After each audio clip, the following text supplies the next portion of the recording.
காவல்துறை அதிகாரிகள் பணியாற்றிருக்கீங்க, விருப்பம் பெறுவீங்க. ஆனா தமிழ்நாட்டுல குட்காவும் கஞ்சாவும் தாராளமயமா கிடைக்கும் சொல்றாங்க. ஆமாங்க. ஆனா வர்றது பூராமே கர்நாடக மாநிலம் வரும்னு சொல்றாங்க. இதை தடுக்கிறதுக்கு முன்னாள் கர்நாடகா போலீஸ் அதிகாரியா நீங்க அட்வைஸ் பண்ண போறீங்க தமிழக போலீஸ்? தமிழ்நாட்டில் பிஜேபி சிஎம் வரணுங்கண்ணா, ஒரே வார்த்தை தான். தமிழ்நாட்டிலே பாரதிய ஜனதா கட்சி 2026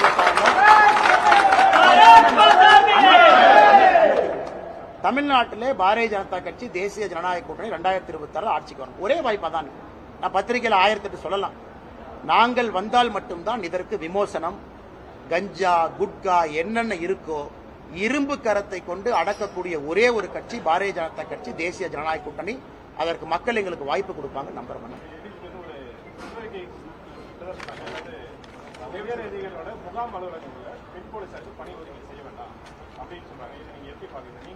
அண்ணா, ஏடிஜிபி தமிழ்நாட்டினுடைய சட்டம் ஒழுங்கு ஏடிஜிபி அவர் ஒரு வாரத்திற்கு முன்பு சுற்றறிக்கை கொடுத்தாரு. சுற்றறிக்கையில என்ன சொல்லி இருக்கிறார்னா, தமிழ்நாட்டில் பெண்களுக்கு எதிரான குற்றம் அதிகமாக இருக்கு. அவர் ஒத்துக்கிட்டார். தமிழ்நாட்டினுடைய சட்டம் ஒழுங்கு ஏடிஜிபி பெண்களுக்கு எதிராக, குழந்தைகளுக்கு எதிராக சட்டம் ஒழுங்கு சீர்கெட்டு விட்டதுங்கிற வார்த்தையை பயன்படுத்துறார். இரண்டாவது என்ன சொல்றாருன்னா, அதிகமான பெண் போலீசார் இன்னைக்கு அரசு பணி, குறிப்பாக போலீஸ் பணியில் இருக்கக்கூடிய வீட்டுல ஆர்டர்லியா வேலை பார்க்கறாங்க, முகாம் அலுவலகத்துல வேலை பார்க்கறாங்க. அவங்க எல்லாத்தையும் உடனடியா போலீஸ் ஸ்டேஷனுக்கு அனுப்புங்கிறாங்க. அதுக்கு இத்தனை நாள் ஆச்சுங்களா? 3 வருஷம் ஆச்சா? 3.5 வருடம் ஆச்சா? வேறு வேறு இடத்திலே பணி செய்யக்கூடிய நம்முடைய காவல்துறையில் இருக்கக்கூடிய சகோதரிகள் எல்லாம் திருப்பி போலீஸ் ஸ்டேஷனுக்கு அனுப்புறோம்னு சொல்றதுக்கு 3.5 வருஷம் உங்களுக்கு ஆச்சு. அது மட்டும் இல்லாம இன்னொரு பக்கம் முதலமைச்சர் அவர்கள் தமிழ்நாட்டில் சட்டம் ஒழுங்கு நல்லா இருக்கு நல்லா இருக்கு நல்லா இருக்குங்கிறார். ஆனா இன்னொரு பக்கம் காவல்துறையினுடைய உயர் அதிகாரி சட்டம் ஒழுங்கு சீர்கெட்டு விட்டது, பெண்களுக்கு எதிராக, குழந்தைகளுக்கு எதிராக குற்றங்கள் அதிகமாக இருக்குன்னு இவர் சொல்றார். அதனால் ஏடிஜிபி லா அண்ட் ஆர்டர் கையில டேட்டா இருக்கு. முதலமைச்சர் அவர்கள் பொய் சொல்றாரு. தமிழ்நாட்டில் சட்டம் ஒழுங்கு கெட்டுவிட்டது என்பதை காவல்துறையை ஒத்துக்கிட்டாங்க. இனியாவது முதலமைச்சர் அவர்கள் கண்முழித்து சட்டப்படி தன்னுடைய கடமையை செய்ய வேண்டும் என்று கேட்டுக்கொள்கின்றோம். எதுங்கண்ணா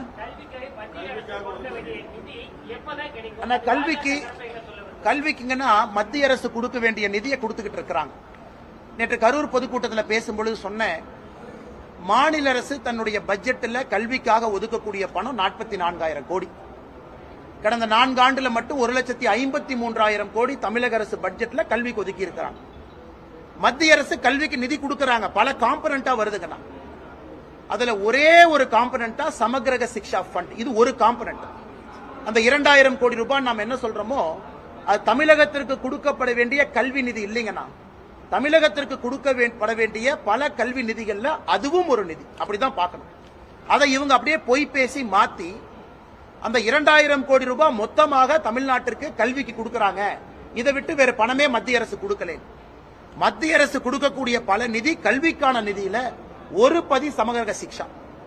அந்த சமகிரக சிக்ஷா இன்னைக்கு புதிய கல்விக் கொள்கையோடு லிங்க் ஆயிருக்கு. 2024-25 தமிழக அரசு ஏற்கனவே சொன்னது போல மத்திய அரசு கடிதம் எழுதினாங்க. புதிய கல்விக் கொள்கையினுடைய அங்கமாக இருக்கக்கூடிய PM ஸ்ரீ பள்ளிக்கூடத்தை தமிழகத்தில் கொண்டு வருவதற்கு நாங்கள் ஏத்துக்கிறோம், MOU சைன் பண்ற கமிட்டி போட்டிருக்கோம் அப்படின்னு இவங்க தான் சொன்னாங்க. ஆனால் இன்னைக்கு சமகிரக சிக்ஷா ஃபண்ட் இதற்கு முன்பு சர்வ சிக்ஷா அபியானாக இருந்தது. சமகிரக சிக்ஷா எல்லோருக்குமான கல்வியாக மாறி இருக்கிறது. அது அடிப்படையில் கல்விக்கு வர வேண்டிய நிதி வருது. 44,000 கோடி ரூபாய் கல்விக்கு பட்ஜெட் போட்டும் மத்திய அரசு கொடுக்கிற 2,000 கோடி ரூபாய் ஒரு காம்பனன்ட் இல்லைங்கிறனால எங்களால தமிழகத்தில் கல்வித்துறையை நடத்த முடியவில்லை என்று அமைச்சர் சொல்வது பச்சை பொய். இன்னைக்கு மத்திய அரசின் சார்பாக அமைச்சர் தர்மேந்திர பிரதான் அவர்கள் சில கருத்துக்களை வச்சிருக்கிறாங்க. நீங்க ஒத்துக்கிட்டீங்க, ஏன் ஒத்துக்கிட்டீங்க? நீங்க தான் PM ஸ்ரீ பள்ளி வேண்டும் என்று கேட்டீர்கள், இன்னைக்கு வேண்டான்னு ஏன் சொல்றீங்க? இந்த கருத்துக்களுக்கு பதில் சொல்ல வேண்டிய கடமையும் தமிழக அரசுக்கு இருப்பதாக நான் கருதுகின்றேன்.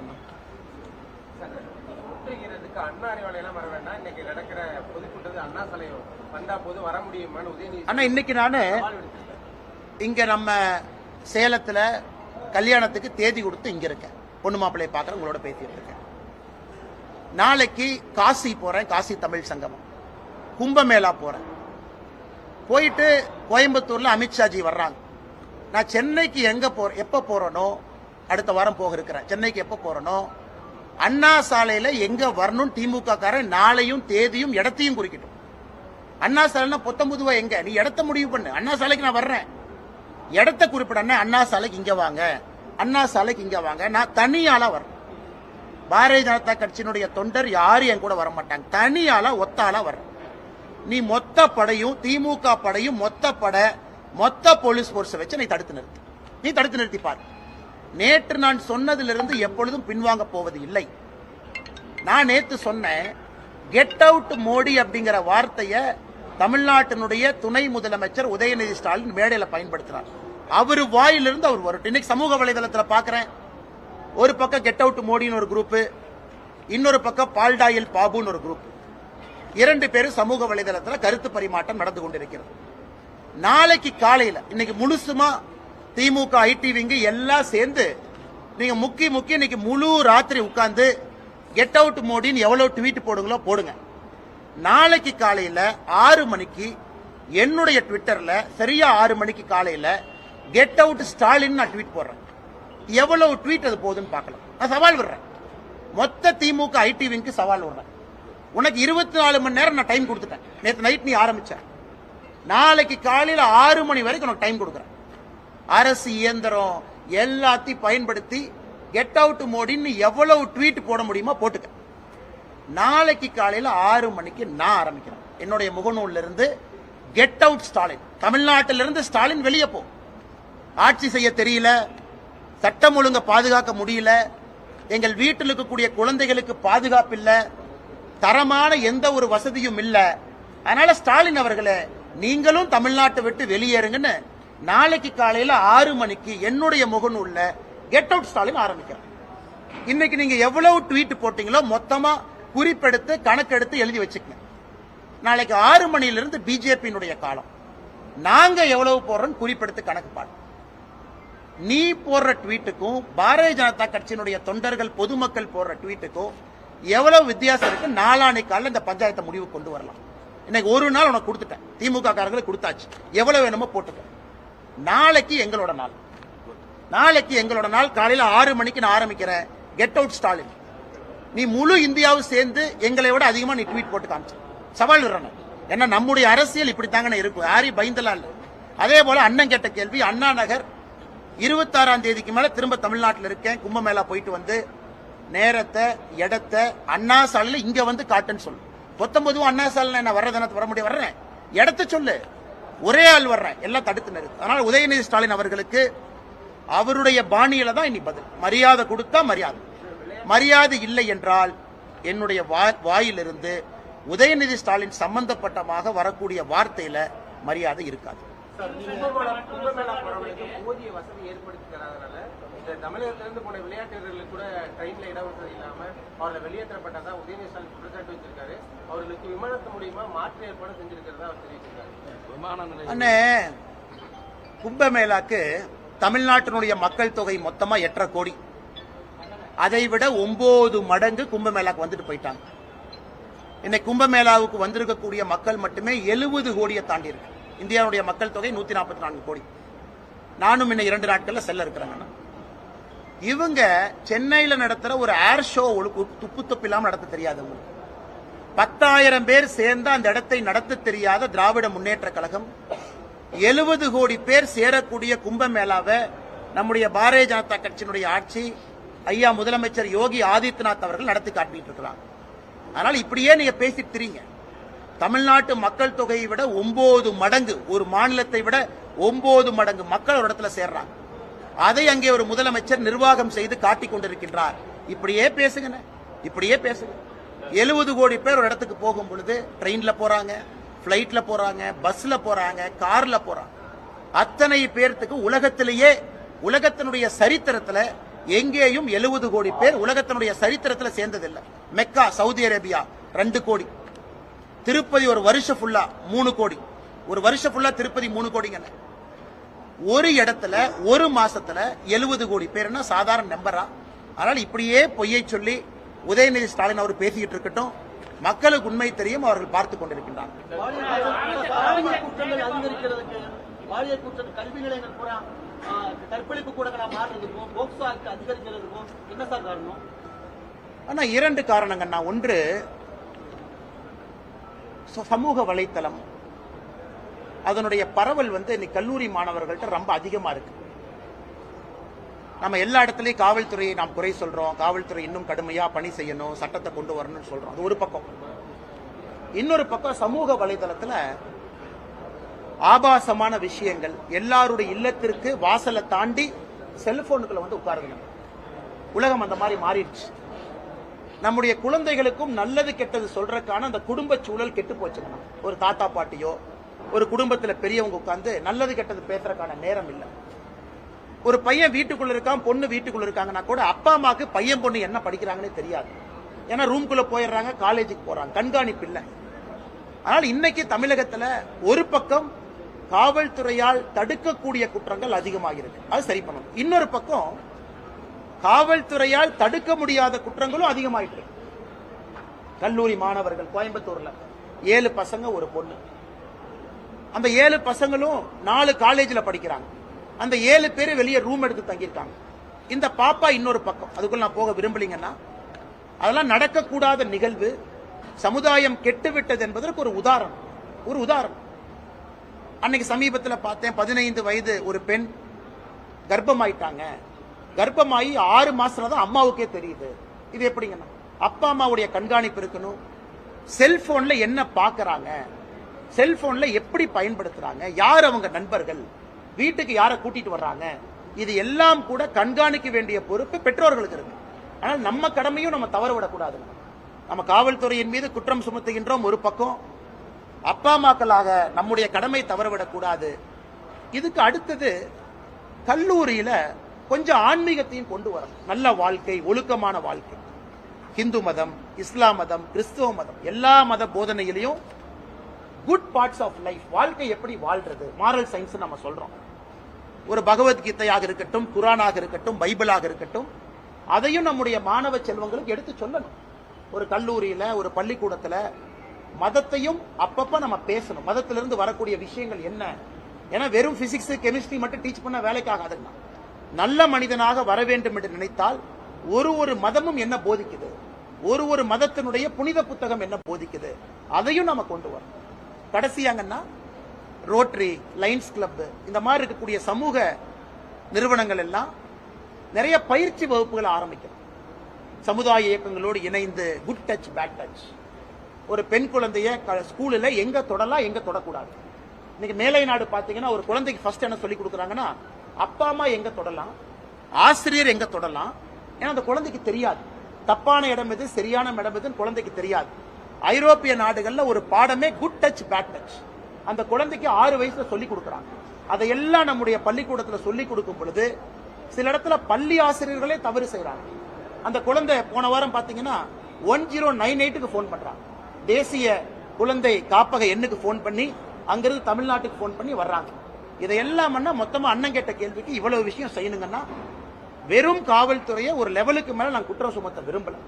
கஞ்சாவை நீங்க தடுக்கணும், குட்காவை தடுக்கணும்.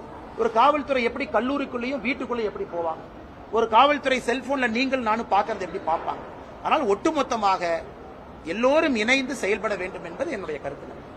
நீங்க சொல்லிருக்கீங்க தமிழ்நாட்டில் பாஜக ஆட்சி அமைச்சா இது போன்ற குற்ற சம்பவங்கள், போதைப் பொருட்களை தடுக்கலாங்க. சேகர் பாபு சவால் விட்டுருக்காரு, பாஜக தலைவர் அண்ணாமலை ஒரு சட்டமன்ற தொகுதியில நின்று ஜெயிக்கணும், ஒரு சாதாரண தொண்டனை நிக்க வச்சு நாங்க தோக்கடிப்போம். அண்ணா, நல்ல வேலை அந்த கேள்வி கேட்டீங்க, பதில் சொல்லணும்னு வெயிட் பண்ணேன். அண்ணா, ஒரு கம்பெனியில பாத்தீங்கன்னா 2 கிளாஸ் ஆஃப் ஷேர் இருக்கும். கிளாஸ் ஏ ஷேர், கிளாஸ் பி ஷேர். எங்களை பொறுத்தவரை ஒரே தொண்டன் தான். நாங்கெல்லாம் மோடியும் தொண்டன் தான், அண்ணாமலையும் தொண்டன் தான், KP ராமலிங்கமும் தொண்டன் தான். திமுக மட்டும்தான் சாதாரண தொண்டன், போஸ்ட் ஒட்டுற தொண்டன், கும்பிடு போடுற தொண்டன், அறிவாலயத்துக்கு வெளியே கை கட்டுற தொண்டன், உதயநிதிக்கு கூஜா தூக்குற தொண்டன், இன்ப நிதி வாழ்கன்னு சொல்ற தொண்டன். அதுக்கப்புறம் சேகர் பாபு போன்றவர்கள் முதலமைச்சர் போகும்போது பள்ளி மாறி ஒட்டிக்கிட்டு தொத்திக்கிட்டு போற தொண்டன். அதற்கப்புறம் இன்னும் தலைவர்கள் முதலமைச்சர் காருக்கு பின்னாடி 10 பேரு அரணை மாதிரி ஒட்டிக்கிட்டு போற தொண்டன். அதை தாண்டி குடும்ப ஆதிக்க தொண்டன், அதை தாண்டி முதலமைச்சர் தொண்டன். அவங்ககிட்ட கிட்டத்தட்ட 15 வெரைட்டி தொண்டர் இருக்கு. 15 வெரைட்டில ஏதோ ஒரு தொண்டனை கூட்டிகிட்டு வா பாத்துக்கலாம். எங்ககிட்ட ஒரே ஒரு தொண்டன் தான். பாரதிய ஜனதா கட்சியில எல்லோரும் சாதாரண தொண்டர்கள் தான். மோடி வந்தாருன்னா பள்ளி மாதிரி நாங்க யாரும் ஒட்டிட்டு போக மாட்டோம். மோடி வந்தாலும் அமித்ஷாஜி வந்தாலும் கௌரவமாக ஒரு சீட்டு கொடுத்து சரிக்கு சமமாக ஒரு தொண்டனை அழைத்து செல்லக்கூடிய கட்சி பாரதிய ஜனதா கட்சி. ஆனால் இந்த 15 கேட்டகரி தொண்டை பள்ளி தொண்டனிலிருந்து, கும்பிடு போடுற தொண்டனிலிருந்து, பூஜா தொண்டனிலிருந்து ஏதாச்சும் ஒரு தொண்டன் அண்ணன் சேகர்பாபு கொண்டு வரட்டும். மதம் மாறியவர் சேகர்பாபு. ஏன்னா அம்மா கடவுள்னு சொன்னவர் எனக்கு கலைஞர் ஐயா கடவுள்னு மதம் மாறி இந்த பக்கம் வந்தவர். அதனால அவரு எனக்கு அட்வைஸ் கொடுத்து என்னுடைய வாழ்க்கையில திருந்தும் அளவுக்கு நான் இன்னும் தரம் தாழவில்லை என்பது என்னுடைய தாழ்மையான கருத்து. சார், மதமாற்றம் செயல்கள் தமிழ்நாட்டில் அதிகரிச்சமா இருக்கு சார். அங்கங்கே வந்து அரசு மருத்துவமனைகளை கூட மதமாற்றம் செயல்கள் ஈடுபடுறாங்க. அதுக்கு என்ன சார் நடவடிக்கை? அண்ணே, இந்து மதம், கிறிஸ்தவ மதம், இஸ்லாமிய மதம், எந்த மதமாக இருந்தாலும் எல்லா மதமும் எல்லோரையும் அரவணைக்கணுங்க, ரொம்ப முக்கியம். நேற்று நான் திருப்பதியில இன்டர்நேஷனல் டெம்பிள் ப்ரோக்ராம்ல பேசினேங்க. நான் உலகத்தில் இருக்கக்கூடிய வல்லுநர்கள் இருந்தாங்க. நான் என்ன சொன்னேன்னா, இந்து மதத்துல ஏற்றத்தாழ்வு இல்லை, ஆனா சில இடத்துல ஏற்றத்தாழ்வு கோயில் இருக்கு.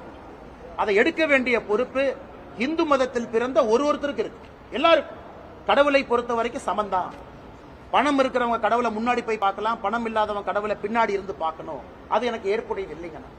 அதனால ஒரு மதமும் தன்னை போகின்ற போக்குல தன்னை சரிப்படுத்திக்கிட்டே போகணும். நமக்கு தெரியாம அந்த மதத்துக்குள்ள தவறான சில விஷயங்கள் வந்திருக்கும். ராஜா ராம்மோகன் ராய் அவர்கள் காலத்திலிருந்து பாத்தீங்கன்னா எல்லோருமே மதத்துக்குள்ளே, இந்து மதத்துக்குள்ளேயே ரிஃபார்மரா இருந்து சரி பண்ணிக்கிட்டே வந்தாங்க.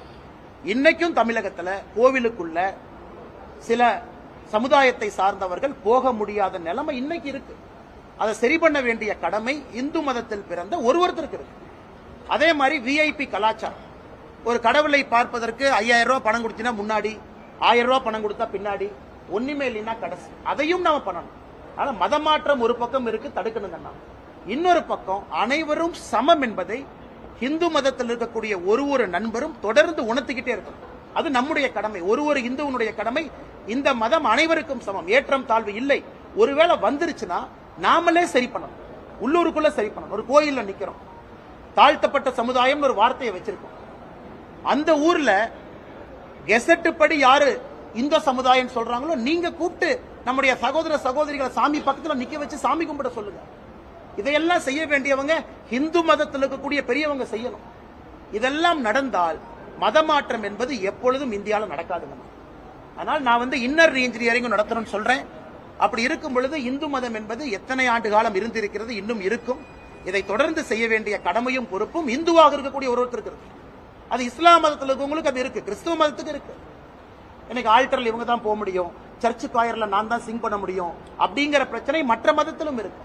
எல்லா மதமும் சகோதரத்துவம், சமத்துவம் அப்படிங்கறத கொண்டு வந்துட்டாங்கன்னா எல்லா மதமும் நிம்மதியா இருக்க முடியும். ஆனா இன்னைக்கு தமிழ்நாட்டில் முக்கியமா 2-3 பிரச்சனைகளை நம்ம பேசிக்கிட்டு இருக்கோம் தினமும் கூட. நம்முடைய பிள்ளைங்க 3வது மொழி படிக்கணுமா வேண்டாமா, படிக்க வேண்டும் என்றால் எந்த மொழி படிக்கணும், அது கட்டாய மொழியா, இதையெல்லாம் நாம அரசியல் கட்சிகள் எல்லாம் பேசணும். பாரதிய ஜனதா கட்சி ஆண்டவன் கொடுத்த ஒரு சந்தர்ப்பமாக அதை பார்க்கிறோம். ஏன்னா தமிழ்நாட்டில் இன்னைக்கு தனியார் பள்ளிகளை படிக்கக்கூடிய மாணவ செல்வங்களுடைய எண்ணிக்கை அதிகமாகிக் கொண்டிருக்கிறது. 56 லட்சத்தை தாண்டிருச்சு. அரசு பள்ளி 52 லட்சத்தில் இருக்கு.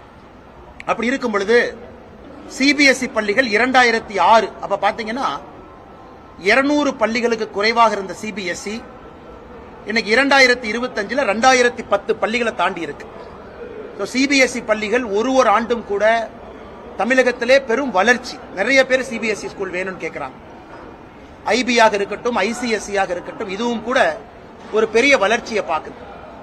அரசு பள்ளியில படிக்கக்கூடிய மாணவர்களுடைய வளர்ச்சியை விட தனியார் பள்ளிகளுடைய வளர்ச்சியும், தனியார் பள்ளியிலே படிக்கக்கூடிய பிள்ளைகளுடைய வளர்ச்சியும் அதிகமா இருக்கு.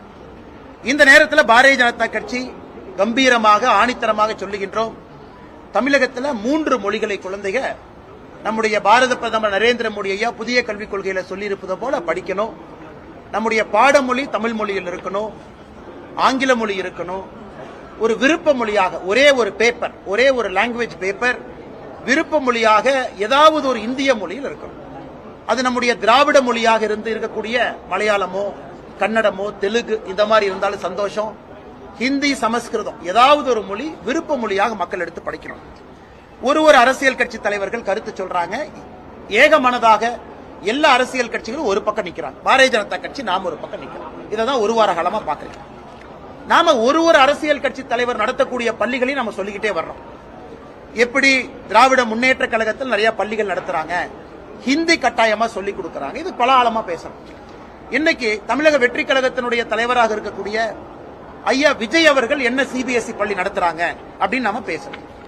இன்னைக்கு விடுதலை சிறுத்தைகள் கட்சியினுடைய தலைவராக இருக்கக்கூடிய ஐயா தொல் திருமாவளவன் அவர்கள் நடத்தக்கூடிய சிபிஎஸ்இ பள்ளி. இன்று காலை என்னுடைய முகநூல்ல பதிவு செஞ்சிருந்தேன். அண்ணன் திருமாவளவன் அவர்கள் சிபிஎஸ்இ பள்ளி நடத்துறாங்க. Blue star school Velachery chairman யாருன்னா தொல் திருமாவளவன். அந்த பள்ளியினுடைய சேர்மனே அண்ணன் தொல் திருமாவளவன் அவர்கள். அந்த பள்ளியிலும் கட்டாய மொழியாக 3வது மொழியாக ஹிந்தி சொல்லிக் கொடுக்கிறாங்க. அதனால பட் இந்த அரசியல் கட்சி தலைவர்கள் பள்ளிக்கூடம் நடத்துறாங்க, குழந்தைகளுக்கு அட்மிஷன் போடுறாங்க, சேர்மனா இருக்கிறாங்க, ஹிந்தி சொல்லிக் கொடுக்கறாங்க. ஆனா இதே தலைவர்கள் மேடையில் மைக் எடுத்து பத்திரிகை நண்பர்கள் முன்பு பேசும்போது வேறொரு வாக்கியத்தை பேசுறாங்க. இல்ல 2 மொழி தான் படிக்கணும், 3 மொழி படிக்க கூடாது. அதனால்தான் தொடர்ந்து பாரதிய ஜனதா கட்சி உறுதியாக கடந்த ஒரு வார காலமாக அரசியல் கட்சி தலைவர்கள் போட்டக்கூடிய இரட்டை வேடத்தை தோலுரித்து பத்திரிகை மூலமாக தமிழக மக்கள்கிட்ட எடுத்து சொல்றோம். இது ஒரு பக்கம் ஐயா. இரண்டாவது, தமிழகத்தினுடைய துணை முதலமைச்சராக இருக்கக்கூடிய உதயநிதி அவர்கள் அன்பில் மகேஷ் பொய்யாமொழி அவர்களை பத்தி நம்ம தொடர்ந்து பேசிட்டு இருக்கோம். அதுல அன்பில் மகேஷ் பொய்யாமொழி அவர்களுடைய மகன் எங்க படிக்கிறார் நம்ம சொன்னோம், பிரெஞ்சு படிக்கிறாங்க. ஆனா அரசு பள்ளியில குழந்தைகளை கட்டாயப்படுத்தி 2 மொழி படிக்க வைக்கிறீங்க, தரம் குறைந்து கொண்டிருக்கிறது, ஏன் கட்டாயப்படுத்துறீங்க? நம்ம இந்திய திணிக்கவே இல்லையா 3வது மொழின்னு சொன்னா அவங்க தரம் இல்லாம வரம்பு மீறி பேசுறாங்க. உதயநிதி ஸ்டாலின் அவங்ககிட்ட பத்திரிகை நண்பர்கள் கேட்கறீங்க இன்னைக்கு காலையில, ஐயா அரசு பள்ளியில் 2 மொழி, தனியார் பள்ளியில 3 மொழி, அதுவும் தமிழக அரசு அப்ரூவல் கொடுத்து நடத்தக்கூடிய இங்கிலீஷ் மீடியம் மெட்ரிகுலேஷன் தமிழக அரசு கண்ட்ரோல்ல இருக்கு. இங்கிலீஷ் மீடியம் மெட்ரிகுலேஷன்லயே நீங்க தமிழை கட்டாயமா வைக்கலையே, அதுலயே தமிழும் இருக்கு, ஹிந்தி இருக்கு, பிரெஞ்சு இருக்கு. இதெல்லாம் சுட்டி காட்டும் பொழுது உதயநிதி ஸ்டாலின் சொல்றாரு, நாங்க தான் அரசு பள்ளியில ஓசியில சாப்பாடு போடுறோம்ல, நாங்க தான் அரசு பள்ளியில ஓசியில யூனிஃபார்ம் கொடுக்கறோம்ல, நாங்க தான் அரசு பள்ளியில ஓசியில ஷூ கொடுக்கறோம்ல. அதனால அண்ணன் உதயநிதி ஸ்டாலின் அவர்களுக்கு ஒரே ஒரு கேள்வி கேட்கிறேன், அது உங்க அப்பா வீட்டு பணத்துல இருந்தா கொடுக்குறீங்க? மக்கள் கொடுக்கக்கூடிய வரி பணத்துல அரசு பள்ளியில் படிக்கக்கூடிய மாணவ செல்வங்களுக்கு எங்ககிட்ட இருந்து வாங்கக்கூடிய வரியில அந்த வரி பணத்துல நீங்க சீருடையும் மத்தியான உணவும் கொடுக்கறீங்க. உங்க குடும்பத்திலிருந்து கொடுக்கறீங்களா, இல்ல உங்க அப்பா தாத்தா பணத்தை கொடுக்கறீங்களா? அப்படி இருக்கும் பொழுது பொறுப்பற்ற முறையில ஏதோ ஓசியில கொடுக்கற, இலவசத்துல கொடுக்கறன்னு கருத்து சொல்றாங்க. அது மட்டும் இல்ல, அண்ணாமலை தரமா பேசணும், தரம் இல்லாதவர்ங்கிறார். இன்னைக்கு யாரு தரமானவர் நம்ம பேசுவோங்க ஐயா. இங்க உதயநிதி ஸ்டாலின் பேசுற சில வார்த்தைகளை உங்க முன்னாடி நான் பேசுறேன். இந்த மாவட்டத்தை சார்ந்த முன்னாள் முதலமைச்சர் அண்ணன் எடப்பாடி பழனிசாமி அவங்களை பத்தி என்ன சொன்னாங்கன்னா, விட்டால் எடப்பாடி பழனிசாமி அவர்கள் சசிகலா அம்மையார் காலுக்குள் ஊர்ந்து சென்றிருப்பார். இவர் எடப்பாடி அண்ணன் பத்தி கொடுக்கிற சர்டிபிகேட். எடப்பாடி பழனிசாமி மோடியை பார்த்தால் படுத்து விடுவார், அமித்ஷாவை பார்த்தால் படித்திடுவார், சசிகலா அம்மாவை பார்த்தால் முட்டி போடுவார். இது உதயநிதி ஸ்டாலின் அவர்கள் உதிர்த்த ஒரு பொன்மொழியில, பல பொன்மொழியில இது ஒன்று. 2016 உதயநிதி ஸ்டாலின் அவர்கள் போட்ட ஒரு ட்வீட்டை காட்டுறேன். இதுல பாருங்க, மதிப்புக்கு மீறிய புரட்சி தலைவி அம்மையார் ஜெயலலிதா அவர்கள் இருக்கிறாங்க, அது பக்கத்துல ஒரு சினிமா நடிகை இருக்கிறாங்க. அதை தன்னுடைய முகநூல் பதிவுல 2016 போட்டு மக்கள் நேசிக்கக்கூடிய புரட்சி தலைவியை கொச்சைப்படுத்தினார். அன்புமணி ராமதாஸ் ஐயா ஓபிஎஸ் அவர்களுடைய டயர் நக்கின்னு சொன்னார். இதெல்லாம் அவர் சொன்ன பொன்மொழிகள்ல சில. இனிமேல் பாரத பிரதமர் நரேந்திர மோடி அவர்களை 29 பைசா மோடின்னு சொல்லுவேன். 2021 தேர்தல் பிரச்சாரத்தில் அருண்ஜேட்லியும் சுஷ்மா ஸ்வராஜையும் கொன்றவர் மோடி. நாங்க ஒன்னும் உங்க அப்பா வீட்டை காசை கேட்கல. இது யார்? நிர்மலா சீதாராமன் அவங்களை பார்த்து சொன்னது. கவர்னரை மக்கள் செருப்பால் அடிப்பாங்க. அதனால உதயநிதி ஸ்டாலின் அவர்களுக்கும் தரத்துக்கும் நார்த் போலுக்கும் சவுத் போலுக்கு இருக்கிற தூரம் தான். தரம் இல்லாத ஒரு அரசியல்வாதி தமிழ்நாட்டில் இருக்காருன்னா அது உதயநிதி ஸ்டாலின். தாத்தா பேரை அப்பா பேரை வச்சு ஓட்டிட்டு இருக்காங்க. நாங்கள் கேட்பது அடிப்படையில் ஆதாரத்தோடு கேள்வி கேட்கிறோம். நீங்கள் பள்ளி நடத்துறீங்க, தனியார் பள்ளியிலே படிக்கக்கூடிய குழந்தை செல்வங்கள் எண்ணிக்கை அதிகமாகுது. அப்படி இருக்கும் பொழுது அரசு பள்ளியில மட்டும் நீங்க கட்டாயப்படுத்தி இருமொழி தான் படிக்கணும் ஏன் சொல்றீங்க? நீங்க சிபிஎஸ்இ ஸ்கூலுக்கு பர்மிஷன் நீங்க கொடுக்கறீங்க. 200 ஸ்கூலுக்கு கீழ இருந்து 2010 ஸ்கூல் எப்படி ஆச்சு? நீங்க state board matriculation English medium ஸ்கூலுக்கு பர்மிஷன் கொடுக்கறீங்க. அங்க எல்லாம் 3 மொழிக்கு அனுமதி கொடுக்கும் பொழுது அரசு பள்ளி மாணவ செல்வங்கள் மட்டும் எதற்காக 2 மொழி படிக்கணும்? உதயநிதி ஸ்டாலின் சென்னை மேடையில பொய் சொல்றார். மத்திய அரசு நாங்க பணம் கேட்டா 2190 கோடி ரூபாய் பணம் கொடுன்னு கேட்டா ஹிந்தியை திணிக்கிறாங்க. இது அரசியல் பிரமாணத்தின் மீது சத்தியம் செய்து, அரசியல் சட்டத்தின் மீது சத்தியம் செய்து பதவி பிரமாணம் எடுத்த உதயநிதி ஸ்டாலின் மேடையில பொய் சொல்றாரு. மத்திய அரசு இந்திய திணிக்கிறாங்க. அதனால்தான் உதயநிதி ஸ்டாலினுக்கு நேரடியா சவால் வரும். நான் ஏற்கனவே நேத்தே சொன்ன கரூர்ல, தரம் இல்லாம பேசுனீங்கன்னா தரம் இல்லாம தான் உங்களுக்கு பதில் வரும். பிரதமருக்கு மரியாதை கொடுத்தால் அண்ணாமலையினுடைய வாயிலிருந்து மரியாதையான சொற்கள் வரும். பிரதமருக்கோ நிதித்துறை அமைச்சருக்கோ மரியாதை கொடுக்காம பேசுனீங்கன்னா உங்களைய உங்க பாணியில பேச எங்களுக்கும் தெரியும். நேத்து நாங்க ஆரம்பிச்சிருக்கிறது ட்ரெய்லர் தான். இது முதல் பாட்டு. இரண்டாவது, தமிழகத்தினுடைய முதலமைச்சர் நேத்து ஒரு இடத்துல கோலம் போடுறாங்க திருவள்ளூர்ல. அத முதலமைச்சர் அவரு ட்வீட் போடுறாரு, மக்கள் எல்லாம் பாருங்க கோலம் போடுறாங்க. அதன் பிறகு இன்னொரு தனியார் தொலைக்காட்சி அதை போய் படம் பிடிச்சு அங்க கேட்கிறாங்க, அன்னை கோலம் யாரு போட்டா, அன்னை கோலம் யாரு போட்டாங்கன்னே தெரியாது, திமுக காரன் வந்து போட்டான். அண்ணா இந்த மாதிரி கோலம் போட்டிருக்கீங்களா, நான் அந்த வார்த்தையை எழுதலீங்க, அவங்க தான் எழுதுனாங்க. அதனால பொய்யான ஒரு நெரேட்டிவை செட் பண்ணி ஆளும் கட்சியினுடைய ஊடகத்துக்கிட்ட சொல்லி அதை படம் பிடித்து அதை முதலமைச்சர் தன்னுடைய முகநூல் பதிவுல போடுறாருன்னா, முதலமைச்சர் அவர் இந்த விஷயத்தை பொறுத்த வரைக்கும் பொய்யை துணையாக கொண்டு அணுக வேண்டும் என்று நினைக்கின்றார். ஆனா அதை இன்னொரு தனியார் தொலைக்காட்சி அதை போய் உடைச்சு படம் பிடிச்சு உண்மை நிலையை மக்களுக்கு காட்டிட்டான். இன்னைக்கு உண்மையை சொல்ல வேண்டும் என்றால், தமிழகத்துல 3 மொழி கொள்கைக்கு 3வது மொழி கட்டாய ஹிந்தி இல்லாம ஏதாவது ஒரு இந்திய மொழியை படிங்கன்னு பிரதமர் சொன்னதற்கு சிறப்பான வரவேற்பு பட்டி தொட்டி எல்லாம் கிராமத்திலிருந்து நகரம் வரைக்கும் இருக்கு. ஆனால் வருகின்ற காலத்துல நம்ம ஏற்கனவே சொல்லியிருக்கோம், மார்ச் 1ஆம் தேதியிலிருந்து பாரதிய ஜனதா கட்சி 90 நாட்கள் மக்களை சந்தித்து கையெழுத்து இயக்கம் நடத்தி அதை மாண்புமிகு ஜனாதிபதி அவங்ககிட்ட கொண்டு போறோம். அன்னைக்கு தெரியும் தமிழகத்துல எத்தனை மக்களுக்கு விருப்ப பாடமாக 3வது மொழியில எந்த மொழி வேண்டும் என்பது நமக்கு தெரியும்.